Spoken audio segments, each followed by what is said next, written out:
আসসালামু আলাইকুম। এখন দেখবেন সংবাদ শিরোনাম। নির্বাচন বানচালের জন্য দেশকে অস্থির করে তোলার চেষ্টা চলছে। ঠাকুরগাঁওয়ে মির্জা ফখরুল, বিভেদ অনৈক্য তৈরি হলে ক্ষতিগ্রস্ত হবে দেশ। ওসমান হাদী হত্যার প্রতিবাদে বিভাগীয় শহরে ইনকিলাব মঞ্চের অবস্থান কর্মসূচি, দ্রুত বিচার নিশ্চিত না হলে কঠোর আন্দোলনের হুঁশিয়ারি। চাঁপাইনবাবগঞ্জে যুবককে নৃশংসভাবে কুপিয়ে আহতের ঘটনায় তোলপাড়, গুরুত্ব দিয়ে খতিয়ে দেখছে বলছেন পুলিশ সুপার। চুয়াডাঙ্গার সমবায় সমিতি অফিসে অভিনব জালিয়াতি, ভুয়া ঠিকানা দেখিয়ে দুজনের চাকরি কলকাঠি নেড়েছেন তৎকালীন কর্মকর্তা। এতক্ষণ দেখছিলেন সংবাদ শিরোনাম, এখন দেখবেন বিস্তারিত। ত্রয়োদশ সংসদ নির্বাচন বানচালের চেষ্টা চলছে। এজন্য নানাভাবে দেশকে অস্থির করে তুলতে চাইছে ষড়যন্ত্রকারীরা। ঠাকুরগাঁওয়ে মন্তব্য করলেন বিএনপি মহাসচিব মির্জা ফখরুল ইসলাম আলমগীর। নিজেদের মধ্যে বিভেদ অনৈক্য বাড়ালে দেশ ও জাতি ক্ষতিগ্রস্ত হবে, এমনটাও বলেন বিএনপি মহাসচিব। সকালে ঠাকুরগাঁও সদর উপজেলার মানব কল্যাণ পরিষদ চত্বরে আলেমুলামাদের সাথে মতবিনিময় সভায় অংশ নেন বিএনপি মহাসচিব মির্জা ফখরুল ইসলাম আলমগীর। কথা বলেন সমসাময়িক রাজনৈতিক ইস্যুতে। চক্রান্তকারীদের হাতে না পড়ি, যেখানে আমাদের দেশ আবার ক্ষতিগ্রস্ত হবে। দেশ ক্রান্তিকাল পার করছে উল্লেখ করে বিএনপি মহাসচিব বলেন, আন্দোলন সহ নানাভাবে দেশকে অস্থির করে তোলার চেষ্টা চলছে। সেটি রুখতে সবাইকে ঐক্যবদ্ধ থাকার আহ্বান জানান তিনি। বিভিন্ন রকম কথাবার্তা উঠছে, বিভ্রান্তি সৃষ্টি হচ্ছে, আন্দোলন হচ্ছে। আপনার কেন জানি না মনে হয় যে দেশকে অস্থির করে তোলার জন্য আবার মানে কিছু সংখ্যক লোক পেছন থেকে কাজ করছে। আমাদের এই সময় খুব সাবধান থাকতে হবে, যে আমরা যেন আবার কোনো অন্ধকারের দিকে চলে না যাই।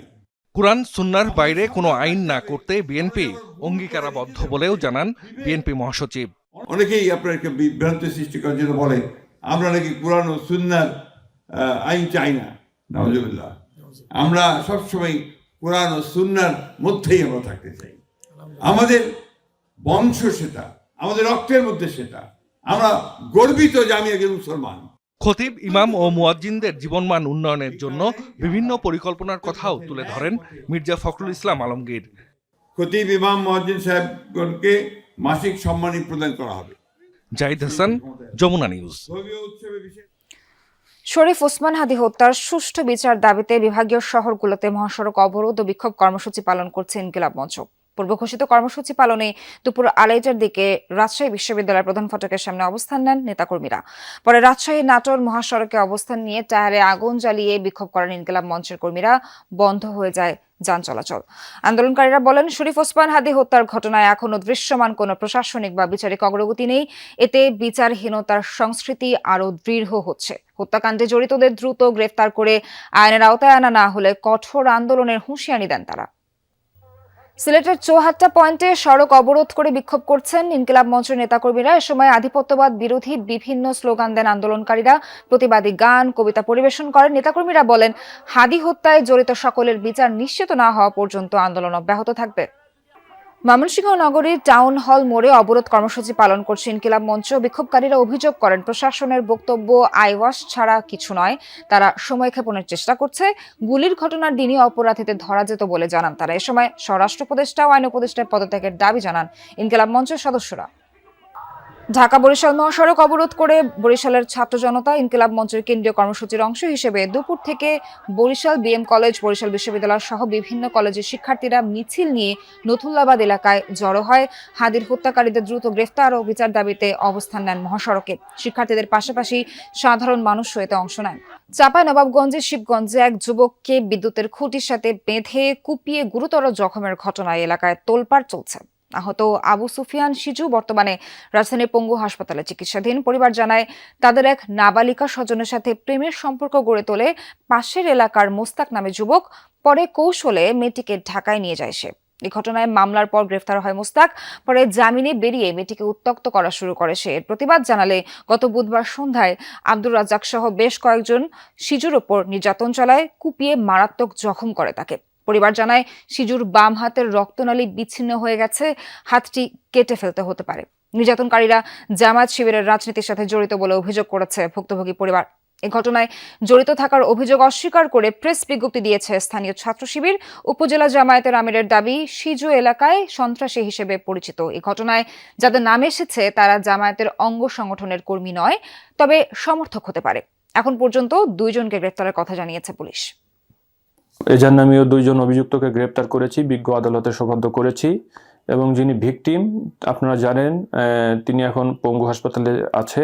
তো যেহেতু ভিকটিমের সঙ্গে আমরা কথা বলতে পারছি না, ওই জন্য একতরফাভাবে আমরা কোনো কিছু বলবো না। ঘটনার তদন্ত শেষে সবার সাক্ষী প্রমাণ সাপেক্ষে আমরা বিস্তারিত জানাবো।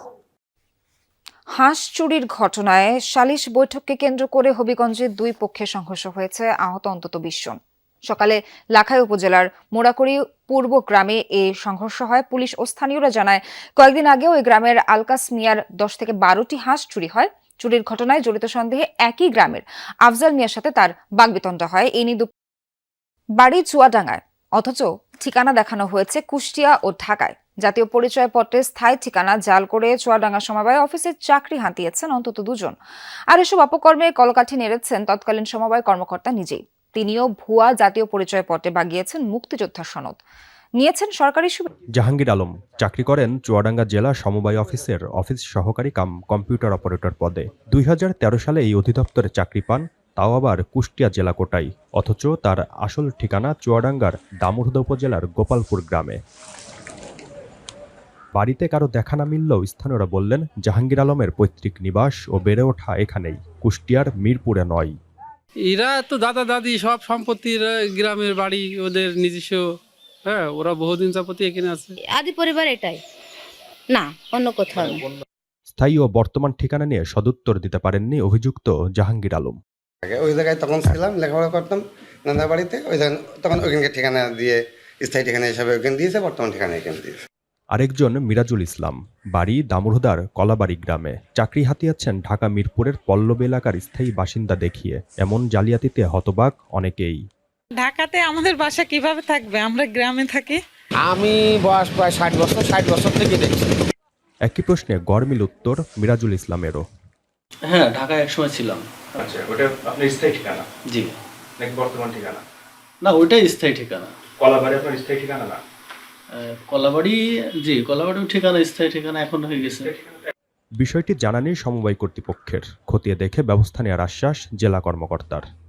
আমার এই ধরনের ঘটনা জানা নেই, তবে আপনাদের কথা শুনছি যে এরকম কালকে থেকে নাকি শুনছেন কয়েক জায়গায় যে বলছেন যে ভুয়া ঠিকানা। এটা আমার অবশ্য জানা নেই, তবে খতিয়ে দেখা হবে।